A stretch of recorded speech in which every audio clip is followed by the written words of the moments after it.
guys, welcome back to Zeta Institute of Science, and I am here to teach you all chemistry.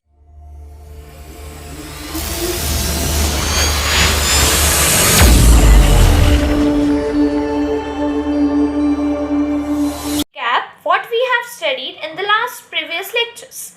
So students, basically we have started with the gas laws, right?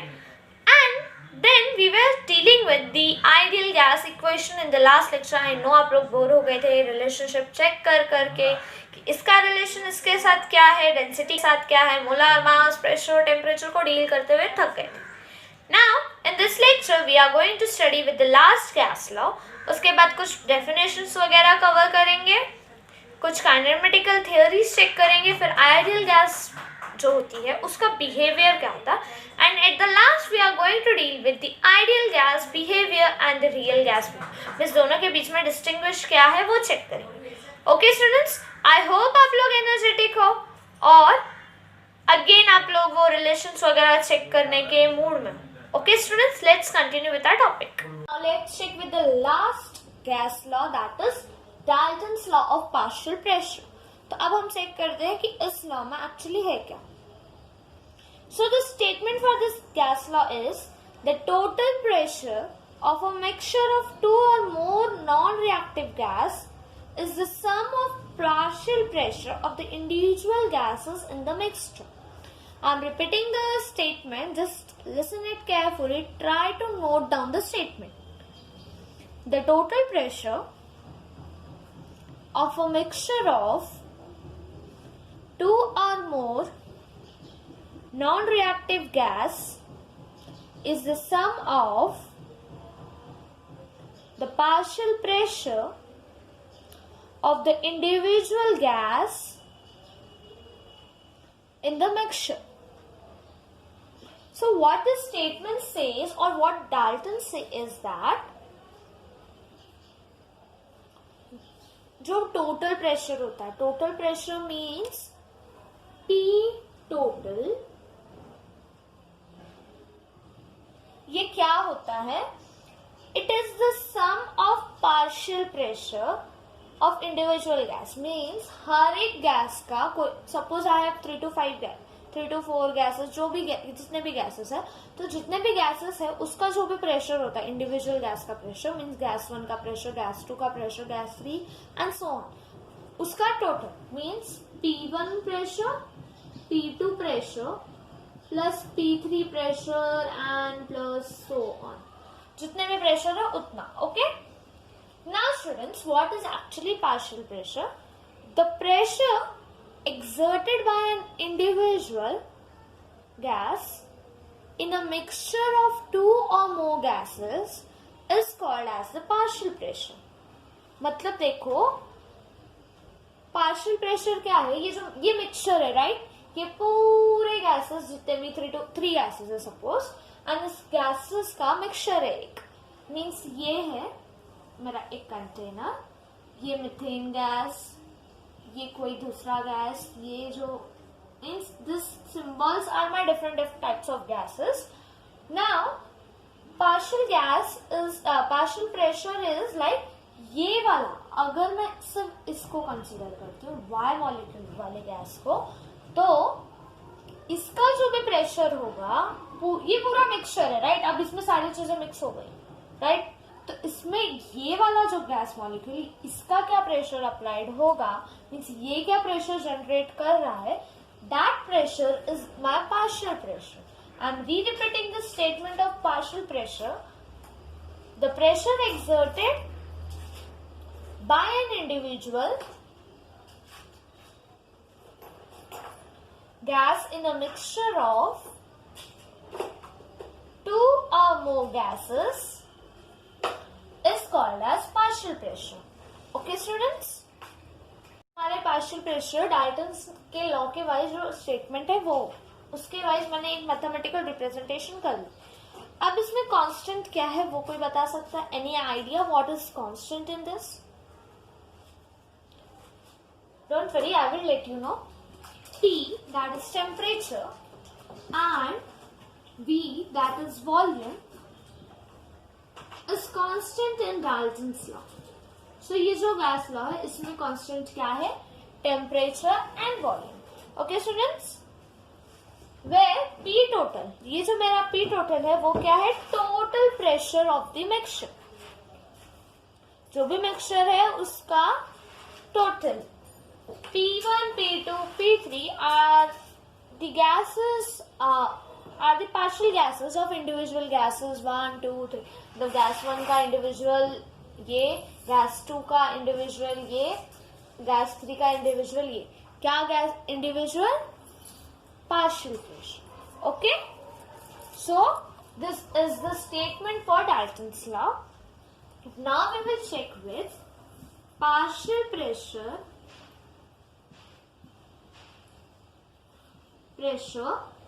and mole fraction का क्या statement है या फिर क्या relation है? Okay students, I hope you all are clear with this. Simple सा statement है, ज्यादा कुछ नहीं है। सो स्टूडेंट्स, हमने लास्ट लेक्चर में डिस्कस किया था कि प्योर प्रेशर गैस का क्या होता है।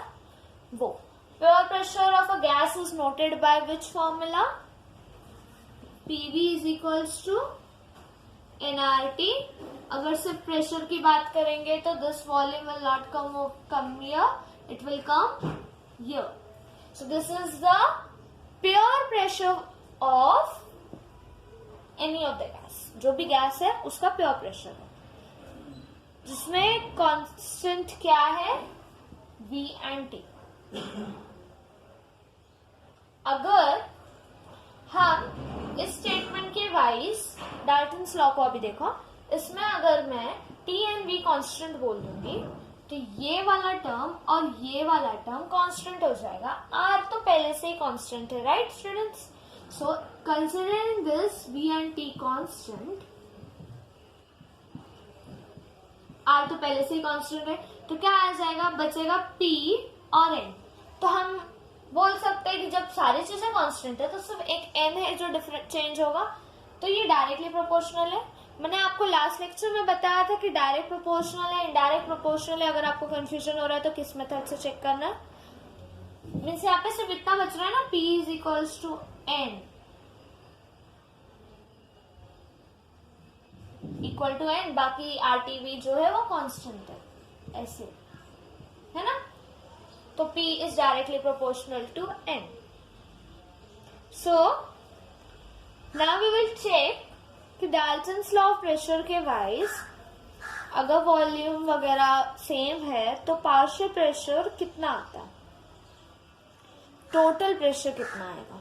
एक्चुअली P1, P2, P3 की वैल्यू तो कैलकुलेट करनी पड़ेगी ना स्टूडेंट्स, और P टोटल क्या आ रहा है फिर वो भी टैली करना पड़ेगा, तो we will calculate them. Okay, formula क्या था?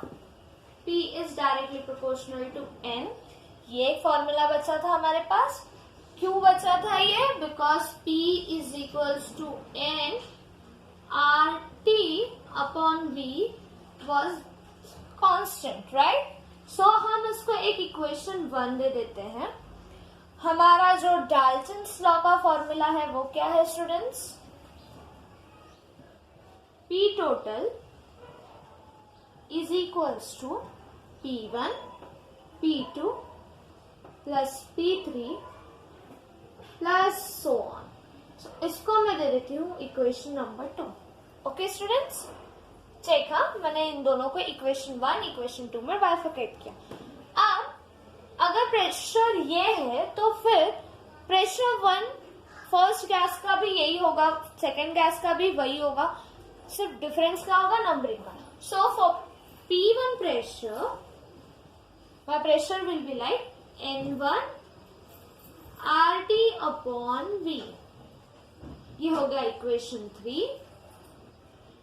ये इक्वेशन 1 के थ्रू ही हम निकाल रहे, प्रेशर 1, प्रेशर 2, प्रेशर 3 क्या होगा। सेम लाइक P2 के लिए भी वही आएगा, N2 RT upon V, right?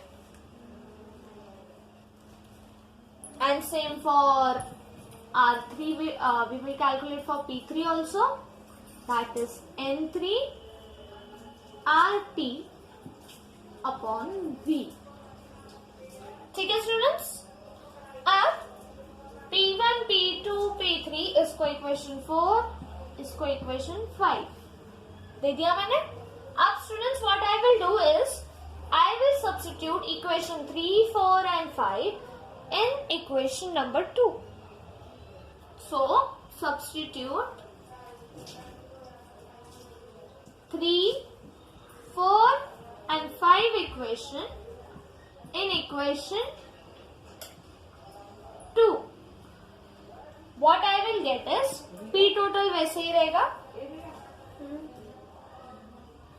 P total को हम कुछ नहीं करता, बाकी फिर से फॉर्मूला में P1 की जगह की वैल्यू लिख देंगे P1 की, that is N1 RT upon V plus N2 RT upon V plus N3 RT upon V plus so on, values जो भी होंगी वो।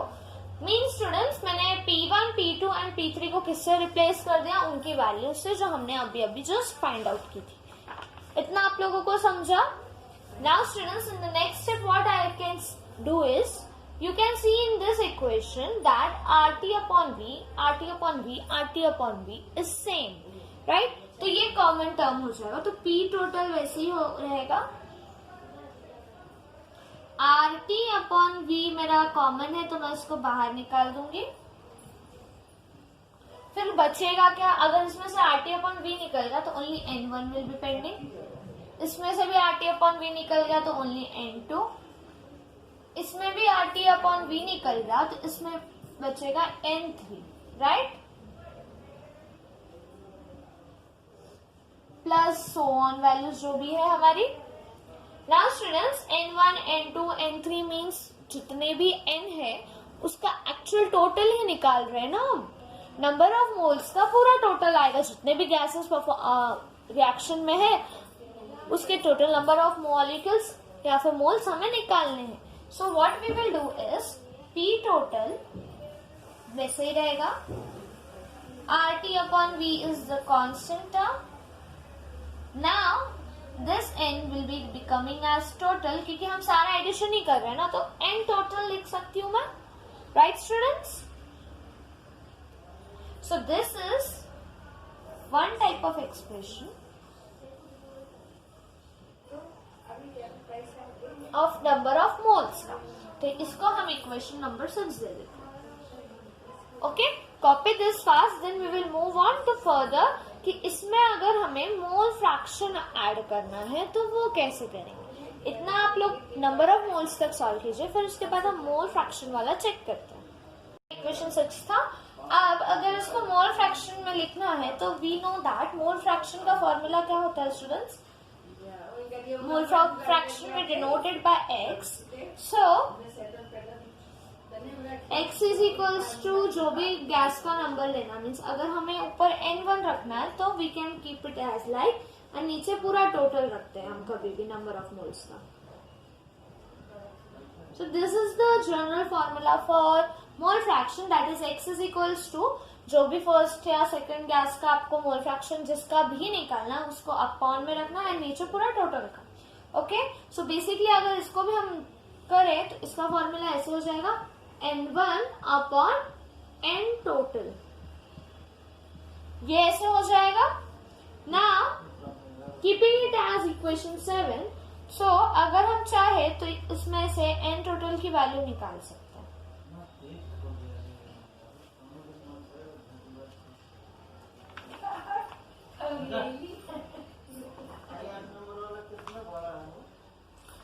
ये जो हमने इसके पहले एक फॉर्मूला निकाला था स्टूडेंट्स, देखो P1 is equals to N1 RT upon V, ये एक फॉर्मूला हमने निकाला था students, if you remember. So what I am doing in this formula, इसको हमने इक्वेशन 1, 2, 3 वैसे में किया था, इफ यू रिमेम्बर।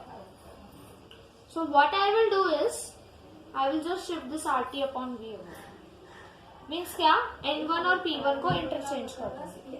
अब ये दोनों इक्वल में है तो RT अपॉन V यहाँ पे लिखू डजेंट मैटर, बिकॉज ये हमारा इस इक्वेशन में ये है कॉमन। सो इसको मैं ऐसे भी लिख सकती हूँ ना, N1 is equals to P1 RT upon V constant. So N1 is equals to P1 RT upon V मैंने लिख दिया। एंड अगर N1 ये है तो N टोटल के लिए भी हमारी वैल्यू वैसे ही आ जाएगी, बस P1 की जगह P टोटल होगा। मीन्स बेसिक लॉजिक लगा रहे हैं हम और कुछ नहीं। या RT या N1 और P1 को मैंने कैसे इंटरचेंज किया, because we know that P is directly proportional to N and P is equals to N। ये कांस्टेंट टर्म का कुछ फर्क नहीं, कांस्टेंट टर्म कहीं पे भी लिख सकते। तो बस मैंने N1 की वैल्यू निकालने के लिए P1 को उस साइड शिफ्ट किया, N1 को यहाँ पे शिफ्ट किया। अगर N1 की वैल्यू वैसे आ रही है तो N टोटल की वैल्यू क्या आएगी, P total is equals to RT upon V। Is it clear? Labelling it as equation 8। So अगर आप लोग लेबलिंग इट एज इक्वेशन 9, इसको भी एक इक्वेशन देते हैं 8 एंड 9 को कंपेयर करते हैं। बिकॉज 8 एंड 9 को कंपेयर क्यों कर रहे हैं, बिकॉज हमें इक्वेशन 7 में अगर N टोटल एंड N1 की वैल्यू हम इक्वेशन 7 में substitute, means what we are going to do is substitute equation 8 and 9 in equation 7. What we are gonna get is x is equals to N1 की value क्या है, P1 RT upon V upon P total RT upon V। ऐसे आ रहा है। This RT upon V and this RT upon V will be getting cancelled। तो ये दोनों cancel terms हो जाएंगे। जब ये दोनों कैंसिल्स हो जाएंगे तो क्या बचेगा, P1 upon P total, right? Labelling it as equation 10। So अगर P1, तो ये इक्वेशन इतना मिला आपको। अब हमें देखो मैं क्या करती हूँ, first you note down this part, then I will let you know what am I going to do in the next part। 10 था जिसमें x is equals to P1 upon total। So what am I going to do is shifting this P total over here। So what it will come as xP total is equals to pressure 1, right? So for P2 also I can write it like xP total। सो अगर P1 P2 consider करते जाएंगे तो x2 x3 ऐसे आ जाएगा। P3 is equals to x3 total, है कि नहीं? So by this statement और by this method I can say that partial pressure of a gas is obtained by multiplying the total pressure of a mixture of a gas by the mole fraction। Mole fraction into P total, right, is the partial pressure। हमें partial pressure कैसे मिल रहा है, mole fraction into pressure total। तो I can tell this in as a statement form में। अगर मैं इस चीज को बोलूंगी तो कैसे बोलूंगी, partial pressure of a gas is obtained by multiplying the total pressure of a mixture of a gas by mole fraction of that gas। उसी गैस के टोटल प्रेशर, गैस के मिक्सचर के टोटल प्रेशर एंड उस particular gas का mole fraction is my partial pressure of that gas. Okay, so this और over here we are ending with the topic gas laws. मीन्स हमने 500 gas laws study किए, उसके अंदर के सब टॉपिक स्टडी किए। Now moving on to the other topic. Now let's check with this what is aqueous tension। So आप लोगों को पता है कि जब वेपर्स बनते हैं गैस मॉलिक्यूल्स के तो वो एक लिक्विड के कांटेक्ट में होते हैं। मीन्स व्हाट, देखो अगर आप वाटर बॉईल करने के लिए रखते हो, suppose you are boiling a water over here, ignore the drawing because I'm not at all good at drawing. Water जब आप बॉईल करने के लिए रखते हो, जो ये वेपर्स फॉर्म हो रहे हैं, they are contacting with the liquid which I have poured inside this vessel, right? So ये जो भी लिक्विड है वाटर, वो ऊपर वेपर्स फॉर्म कर रहा है, right? And that this vapours, water vapors over here are exerting some kind of pressure, right? ये लिक्विड है, ये हमारे वेपर्स है, इन दोनों के बीच में कुछ तो प्रेशर अप्लाइड है, इसकी वजह से ये लिक्विड के बाहर फ्लो हो रहा है. ऑब्वियसली वो वेपर्स लिक्विड के बाहर जा रहे हैं, तो कुछ सर्टेन अमाउंट के प्रेशर से जा रहे होंगे, कुछ सर्टेन अमाउंट का प्रेशर यहाँ से अप्लाई होगा, इसकी वजह से वो लोग जा रहे हैं. सो जो भी प्रेशर वेपर्स का होता है, the pressure given by the vapor or applied by that vapor is called as vapor pressure. Something new, right? Okay, the pressure of the water vapor is known as vapor pressure. Okay, students? Now, this was the vapor pressure. Now we will check what is saturated vapor pressure. Okay? हमने vapour pressure से अब saturated vapour pressure का था. Students, आप लोगों को पता होगा, अगर आप वाटर बॉईल करने के लिए गैस पे रखते हो और उसके ऊपर अगर आप कोई लिड लगा देते हो, अज्यूम दैट ये वाटर आपने बॉईल करने के लिए रख दिया है और उसके ऊपर आपने एक लिड लगा दिया, तो क्या होता है? Due to this lid heat is applied. Okay, so जो लिड होता है, जब लिड के पहले वाला केस क्या था? अगर लिड ओपन था तो क्या केस था?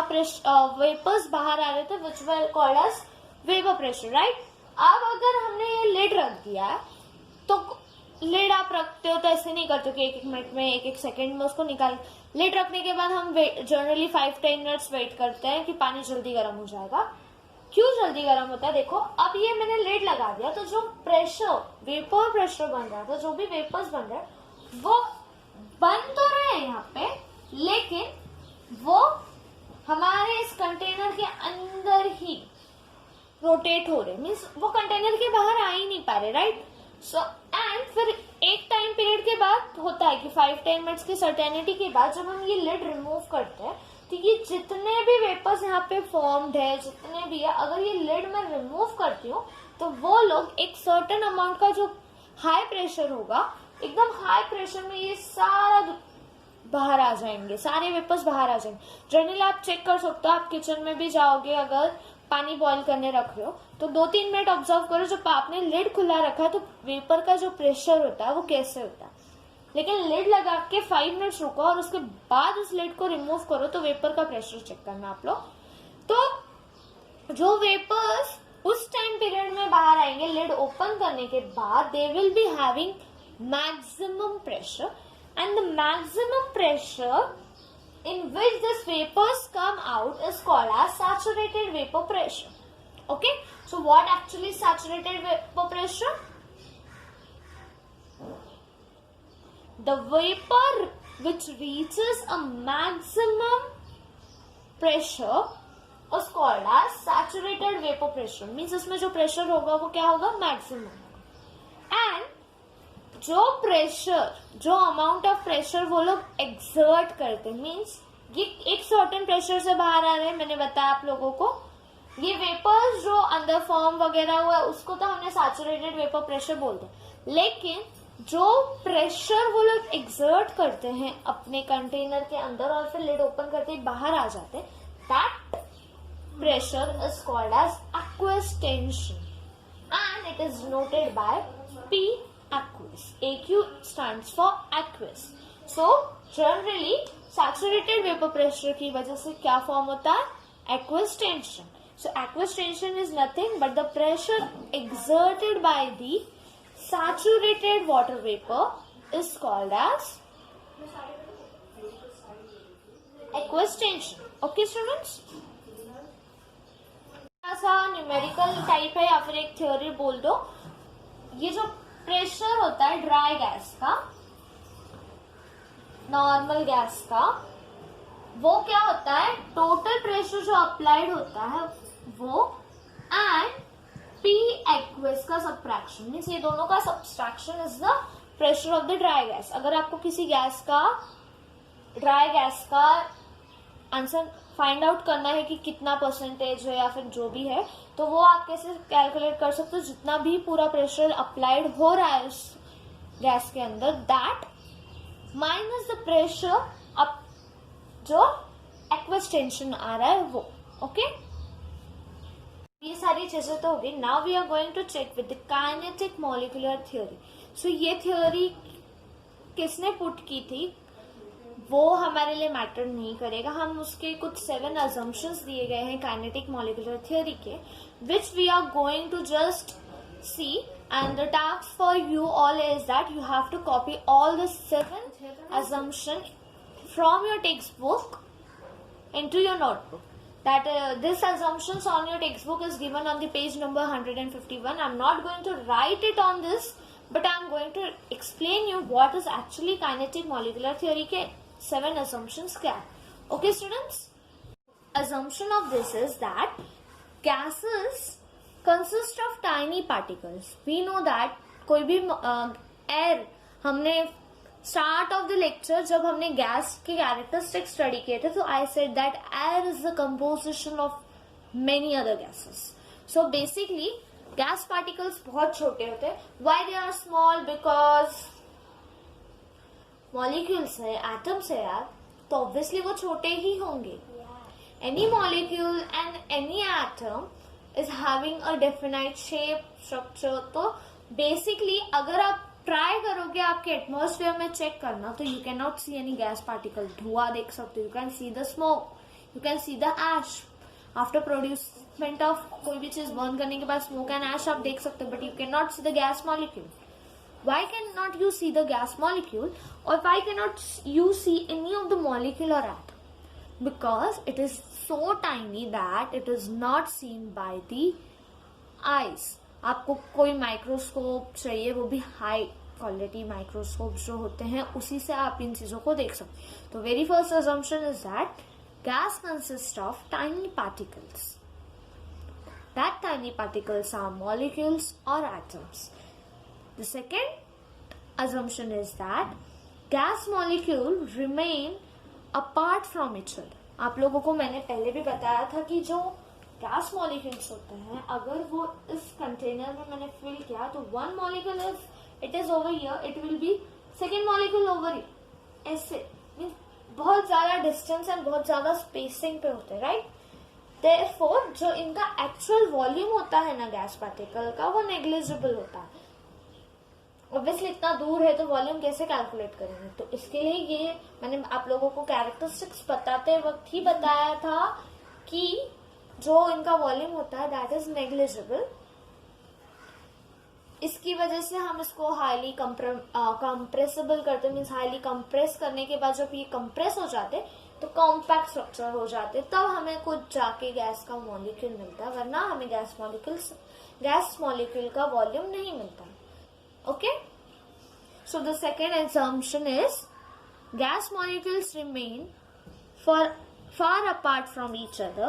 Therefore, the actual volume of the gas is negligible and as compared to the volume of the container.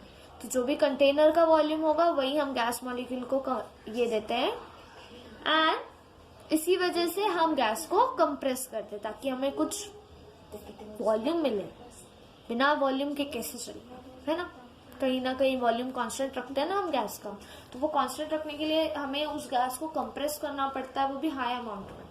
Okay students, the third assumption is that the attractive forces between the gas molecules are negligible at ordinary temperature and pressure. तो room temperature ले लेते हैं हमारा. अगर ordinary temperature apply करेंगे, means room temperature और pressure अगर देंगे रूम टेम्परेचर का, तो ये दो मॉलिक्यूल्स के बीच में डिस्टेंस ज्यादा, मैंने आप लोगों को बताया था जितना ज्यादा डिस्टेंस होगा उतना ज्यादा रिपल्सिव फोर्स होगा, और या फिर एक सर्टेन अमाउंट टाइम के बाद वो फोर्स भी नहीं होगा.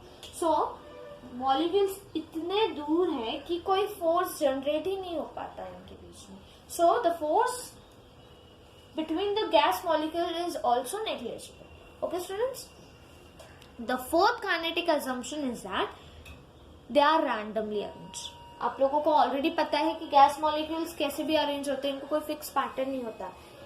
सॉलिड्स को एक फिक्स पैटर्न है, लिक्विड को एक फिक्स पैटर्न है, एलोट्रॉप्स को भी एक फिक्स पैटर्न होता है. जो भी स्टेट्स ऑफ मैटर या फिर जो भी कंपाउंड लो, उनको एक पैटर्न होता है कि वो स्ट्रेट लाइन में अरेंज होंगे, हॉरिजॉन्टल लाइन में अरेंज होंगे, वर्टिकल लाइनिंग अरेंजमेंट, कोई भी अरेंजमेंट हो. But in this case, gas case में कोई ऐसा है नहीं, वो अरेंजमेंट कैसे भी हो सकता. यू कैन, यहाँ पे मेरे 4 molecules, may be in a big container वहां पे सिर्फ 2 ही मॉलिक्यूल्स हो गैस के. नो फिक्स अरेंजमेंट, दोनों एक ही लाइन में हो, अपोजिट डायगोनल्स में, नो मैटर, हमें नहीं पता, because they are randomly arrange. And जब भी फोर्स या टेम्परेचर कुछ भी अप्लाई होता है, तो this molecules collide with the walls. Means ये जो मॉलिक्यूल है हमारे कंटेनर के वॉल्स को टच हो रहा है, राइट? यहाँ से टच हो रहा है, यू कैन सी दिस.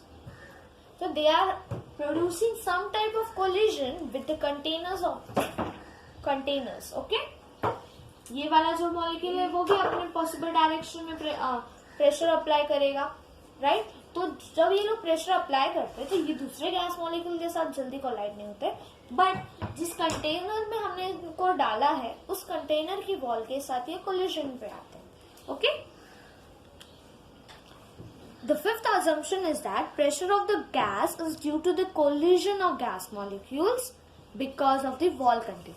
मैंने बताया आप लोगों को फोर्थ assumption में क्या है कि ये लोग वॉल के साथ कोलिजन करते हैं, मॉलिक्यूल्स के साथ रेयरली कोलिजन होता है गैस मॉलिक्यूल. फिफ्थ assumption में क्या बताया गया है कि ये जो प्रेशर बोलते ना, गैस का प्रेशर इतना है उतना है, ये क्यों जनरेट होता है.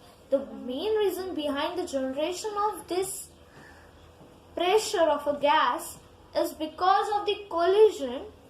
and ये collision किसकी वजह से होता है? वॉल के कंटेनर्स की वजह से. मीन्स ये दो मॉलिक्यूल के collision की वजह से नहीं हो रहा है प्रेशर जनरेट. ऐसे बोला तो फिर प्रेशर भी जनरेट नहीं होगा.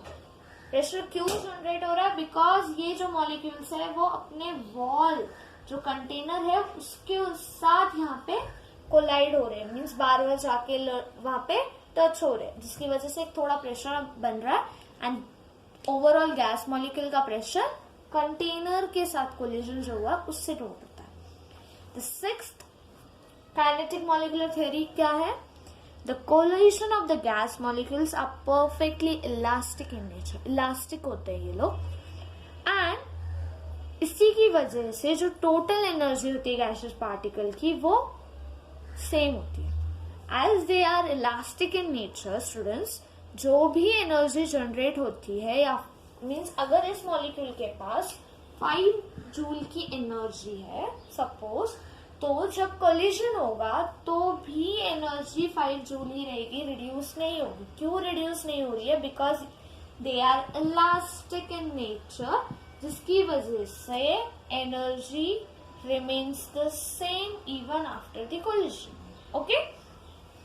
The last assumption is different molecules of gas have different velocity and have different kinetic energy also.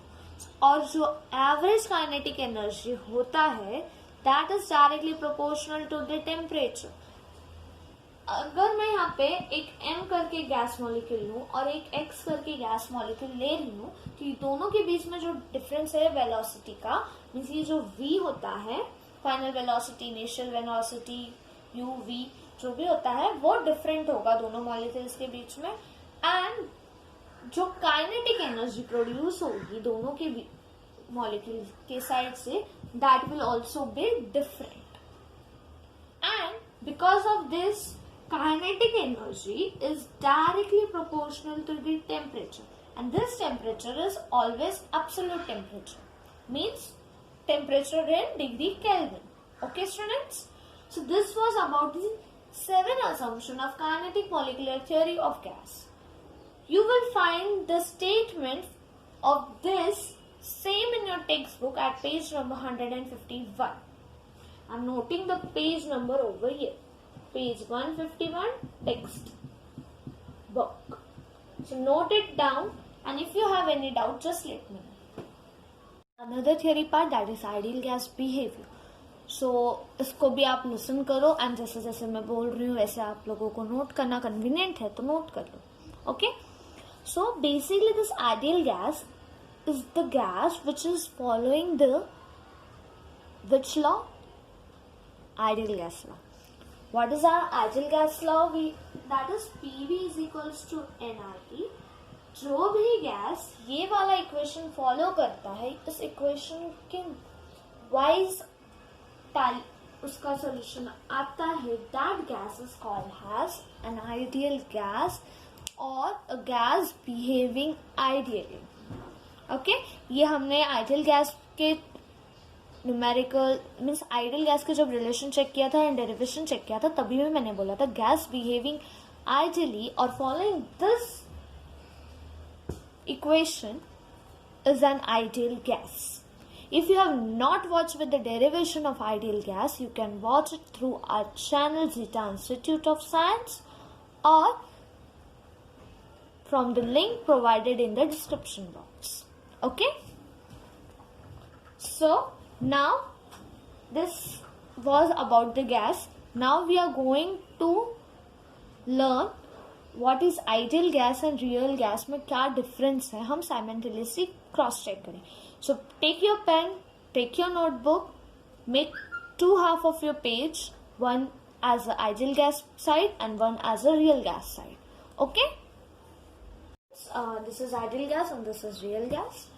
One by one I am telling what actually is the difference. So basically जो भी ideal gas होता है वो सारे law follow करता है. Charles law, Boyle's law, Gay-Lussac's law, Avogadro's law, Dalton's law, जो भी temperature and pressure related laws है वो सारे laws हमारा ideal gas follow करता है. But the gases which are real doesn't obey Boyle's and Charles law.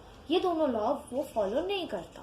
Means main temperature and pressure related जो भी लॉ है वो फॉलो ही नहीं करता है रियल गैस. सेकेंड, जो इंटरैक्टिव फोर्स होता है दो मॉलिक्यूल के बीच में, मीन्स रिपल्सिव फोर्स हो, अट्रैक्टिव फोर्स हो, वो 0% होता है. मीन्स थोड़ा भी फोर्स नहीं होता मॉलिक्यूल में. But in real gas it is negligible, मतलब उसको हम नेग्लेक्ट कर सकते हैं. फोर्स होता है but we neglect that force. हम उसको कंसिडर नहीं करते रियल गैस के time, but there is certain amount of repulsive or attractive force between the real gas, but that force we are not considering. Okay, इसमें थोड़ा भी force नहीं होता, नेग्लेक्ट करने जितना भी फोर्स नहीं है. नेग्लेक्ट का ऑप्शन ही नहीं आता क्योंकि फोर्स ही नहीं होता. बट यहाँ पे फोर्स तो होता है बट इसको हम नेग्लेक्ट करते हैं. Third point of this ideal gas is that volume of this the molecules is also small. मैंने बताया आप लोगों को कि काइनेटिक एजम्पशन की वजह से जो वॉल्यूम होता है वो भी स्लो मीन्स कम होता है. क्यों वॉल्यूम कम होता है? Because they are fairly placed from each other, तो ज्यादा दूर है, इसकी वजह से वॉल्यूम नहीं होता है आइडियल गैस वालों में. सेम जो वॉल्यूम होता है वो नेग्लिजिबल होता है. Same point for real gas also. Volume gas है तो ऑब्वियसली वॉल्यूम होगा, वॉल्यूम है लेकिन वो भी नेग्लिजिबल अमाउंट में. तो दोनों में एक पॉइंट सिमिलर है that the volume is negligible. Okay, समझा? This you can see I have drawn 2 graph and उसके नीचे I have drawn 1 graph mixing it. ये आइडियल गैस का. If a gas is behaving ideally the graph is going properly in a curve manner. But when the gas is real वो proper ऐसे जाना चाहिए curve, but वो curve थोड़ा deviate हो जाता है और शिफ्ट हो जाता है. मीन्स बेसिकली अगर मैं दोनों ग्राफ को मिक्स करूंगी तो आप लोगों को समझेगा कि क्या डिफरेंस है. ये देखो, इस ग्राफ में pressure is along Y axis, again volume is in the X axis. तो आइडियल गैस का जो लाइन है वो देखो कहाँ पे ऐसे जा रहा है आइडियल गैस का curve. But the curve going for real gas, volume थोड़ा नीचे, वॉल्यूम के साइड थोड़ा बेंड है एंड उसके बाद प्रेशर के साइड थोड़ा अवे हो जा रहा है. ये डिफरेंस है. मीन्स वो वॉल्यूम की तरफ तो झुकता है रियल गैस बट प्रेशर के साइड से अवे हो जाता है. इसमें क्या है, प्रेशर एंड वॉल्यूम के साथ इक्वल स्पेसिंग पे कर्व जा रहा है. ये कर्व डिफरेंस है प्रेशर एंड वॉल्यूम या फिर आइडियल गैस और रियल गैस का कर्व डिफरेंस है. Okay students,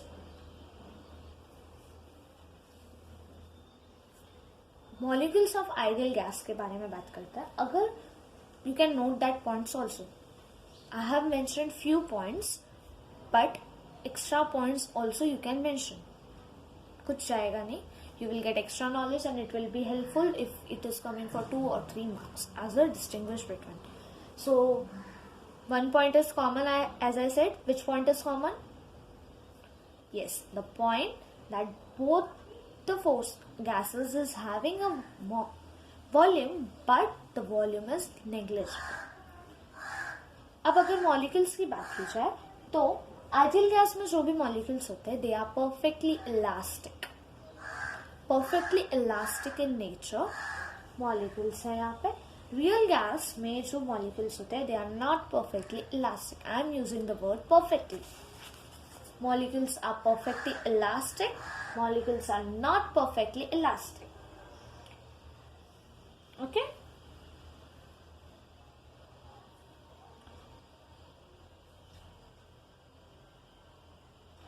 In this case, kinetic energy is not lost. In ideal gas, during collision, kinetic energy is not lost, but because of presence of intermolecular force, मतलब molecules के बीच के force की वजह से जो real gas होता है उसमें collision के बाद kinetic energy is lost. So what is the next differentiative? That kinetic energy is lost. Kinetic energy is not lost. This ideal gas we cannot liquefy them. हम उसको liquid में नहीं convert कर सकते. But real gas we can go for liquefaction under low temperature वगैरह कुछ certain values के अंदर cooling वगैरह करने के बाद compression वगैरह करने के बाद real gases को हम liquefy कर सकते हैं. But हम आइडियल गैस को नहीं कर सकते बिकॉज अगर हम उसको लो टेम्परेचर वगैरह भी दे रहे हैं तो एक सर्टेन वैल्यू के बाद क्या होता है कि वो गैस अगर हम टेम्परेचर वगैरह कम करते हैं तो एक पॉइंट पे आता है कि वो चार्ल्स लॉ फॉलो करने लगता है. चार्ल्स लॉ फॉलो करने की वजह से वो लिक्विफाई नहीं होता. Ideal gas and real gas का main point is ideal gas doesn't exist. कोई भी आइडियल गैस आइडियल नहीं होता. So basically ideal gas doesn't exist. Okay, practically speaking it doesn't exist. Real gas exist in nature in the form of H2, O2, CO2, N2 etc. Okay, note down the points. You can see मैंने shortcuts में लिखा है कि it is not liquefying, it is लिक्विफाइंग. You have to elaborate it. How to elaborate it मैंने आप लोगों को reasons already explain किए हैं कि ये लिक्विफाई क्यों होता है, वो लिक्विफाई क्यों नहीं होता है. The main thing ideal gas का ये चीज याद रखो कि आपको आइडियल गैस हर जगह इक्वेशन वगैरह यूज करना है न्यूमेरिकल्स वगैरह सॉल्व करने में. But the thing is ideal gas doesn't exist in real. या इट साउंड समथिंग डिफरेंट कि ये क्या हम जिस चीज के बारे में इतना पढ़ रहे हैं वो एग्जिस्ट ही नहीं करता. Practically it really doesn't exist.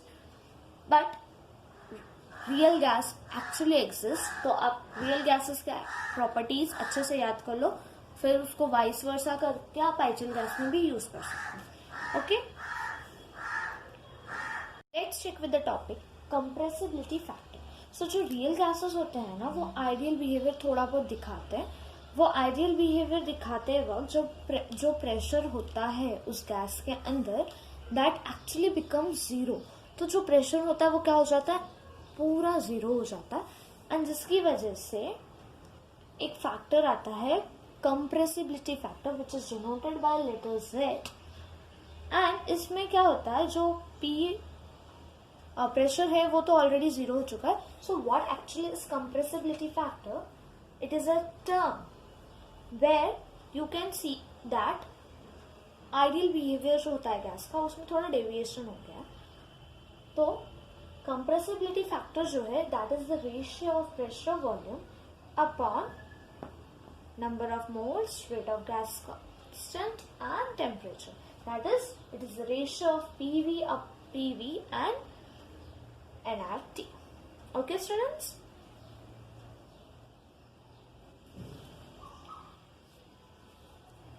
क्या होगा, मीन्स ग्राफ वगैरह प्लॉट करते वक्त कैसा होता है कि प्रेशर और अगर कंप्रेसिबिलिटी फैक्टर का एक ग्राफ प्लॉट करना है तो what actually we do is we write two equation for z. एक में z is equals to for real gas के लिए हम लिखेंगे P V real upon nRT and z which we will write it for ideal gas nRT. जब हम ये दोनों लिखते हैं तो what happens is actually here while writing for ideal I will denote it as 1 क्योंकि जब z is actually 0 है, जब प्रेशर आइडियल गैस के लिए जाएगा तो कुछ तो प्रेशर होना चाहिए, मीन्स वो थोड़ा बढ़ेगा, तो वो थोड़ा बढ़ना we will denote it by 1 and that time we can say that V ideal. ये जो V आइडियल है उसको छोड़, देखो अभी मैं क्या कर रही हूँ, देखो V आइडियल को वहीं रख रही हूँ, nRT को 1 के साथ मल्टीप्लाई करेंगे तो nRT ही आएगा एंड प्रेशर भी वहीं रहेगा. Means what actually I am doing is V ideal को सेपरेट कर दे रही हूँ, nRT is my constant. Students आप लोगों को बताया था मैंने कि टेम्परेचर कांस्टेंट होता है, नंबर ऑफ मोल्स कांस्टेंट है और rate of gas is absolutely constant. ये तीनों चीज जब कांस्टेंट है तो ये इक्वेशन पहले ऐसे बन जाएगा y is equals to P V ideal. तो मैं अगर p को यहाँ पे शिफ्ट भी करती हूँ तो नो मैटर्स, मीन्स p और v इनवर्स प्रोपोर्शनल है, p inverse proportional to v ideal ऐसे है. तो मैं इसको ऐसे लिखती हूँ P V ideal is equal to 1 ऐसे लिखूंगी, right. So what I am actually doing is मैं V आइडियल को एक साइड लिख रही हूँ और P को एक साइड लिख रही हूँ. तो V ideal is equals to P. तो P है, nRT कांस्टेंट है तो इसके लिए मैंने डायरेक्टली उसके नीचे लिख दिया. Okay, no confusion. अगर है भी तो just tell me, I will explain you again. V ideal is equals to P nRT. Okay, substituting this value of P upon nRT in equation of this real gas के equation में हम अगर इसको substitute करें, इसको मैं equation 1 लूंगी, इसको equation 2 लूंगी and equation 3 है ये. तो equation 3 में की जो ये value है V आइडियल की, sorry P upon nRT की value is what? V ideal, right? तो ऐसे हो जाएगा वो equation z is equals to 1 में अगर मैं सब्स्टिट्यूट करूंगी, सब्स्टिट्यूटिंग 3 इन इक्वेशन 1. तो p nRT का ये जो टर्म है इसकी जगह क्या आ जाएगा V आइडियल. तो V रियल तो था ही, p upon nRT is V ideal, right. So the compressibility factor का एक वैल्यू मिल जाएगा that is real volume upon ideal gas का volume. So z is equals to V real upon V ideal. Is it clear with you all? ज्यादा कुछ नहीं किया मैंने, सिर्फ टर्म्स रीअरेंज किए हैं एंड सब्स्टिट्यूट किया like we were doing earlier. Okay, now students with this compressibility factor or with the study of compressibility factor we are ending the chapter states of matter liquid and gaseous state. आप लोग सोच रहे हो कि ma'am text book में तो इतना content है, but students for your information आप लोगों का सिलेबस कुछ डिलीट किया गया है. So according to that thing आप लोगों का थ्योरी पार्ट कवर हो चुका है. ओके स्टूडेंट्स, आई होप आप लोगों को सारी चीजें अच्छे से समझ में आई हो. इफ आप लोगों को कहीं पे भी कुछ भी डाउट है just let me know through the comment section and students even you can message me on my personal wall if आपको कोई भी टॉपिक में डाउट हो तो. Okay, complete with this chapter notes. Tomorrow or in the next lecture we are going to study with the numericals. So उसके पहले सारे topic सारे कंसेप्ट को रिवाइज कर लो, because we have to solve numericals and in that we are going to use many of the formulas. तो formulas याद रखो. ओके, न्यूमेरिकल सॉल्व करना है. दैट मीन्स आप लोगों को सारी चीजें याद होनी चाहिए from the start of this chapter. So any one of you if have missed any of the part of the lecture, you can get it through our channel and the links in the description box. Okay students, and if you are not yet subscribed the channel, आप लोगों ने अभी तक अगर हमारा channel subscribe नहीं किया, try to subscribe it. Please subscribe कर दो.